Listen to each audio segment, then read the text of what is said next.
Naam, ndugu mtazamaji wa Kibenge TV, tunakusalimu popote ulipo na tunakurudia kwa mara nyingine tena kwa awamu ya pili kuzungumzia habari za matokeo ya kila siku yanayoendelea katika mashariki mwa Jamhuri ya Kidemokrasia ya Kongo. Kibenge, habari ndugu yangu. Tuko biele siku nilichapa vile bwana mubaya sana Butole. Sekansenki moro.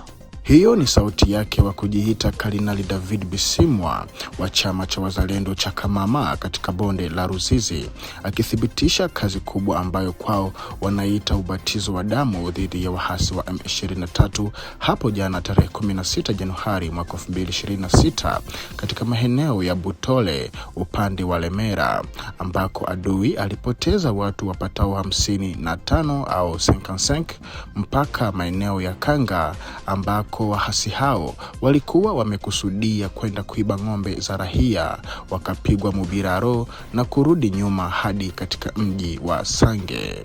Ikumbushwe tu ya kwamba wahasi hawa wa M23 toka juzi tarafani Uvira wanatekeleza uporaji usioaminika kwa kuiba kila kitu cha thamani kubwa ambacho wanakutana nacho popote wanapopita.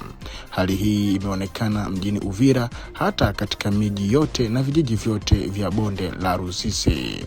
Na kwa ufafanuzi zaidi kuhusiana na mapigano ya huko Lemera kati ya wapiganaji wazalendo dhidi ya wahasi wa M23, huyu hapa Bwana Matabishi Muhombo, kiongozi wa wazalendo na mkaaji wa Lemera. Tumsikilize akiongea. Jambo wakubwa,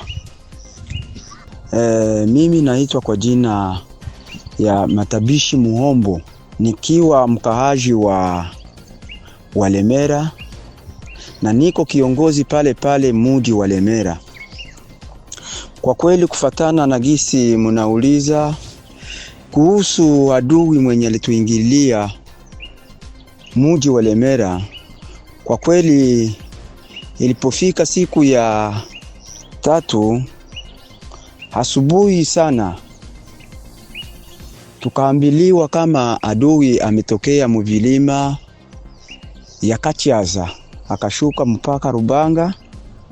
Kushuka Rubanga, wakati tulisikia kama anashuka mpaka Rubanga, bikatuuma sana rohoni. Tukasema kama hatuwezi kubali tuingililiwe na adui.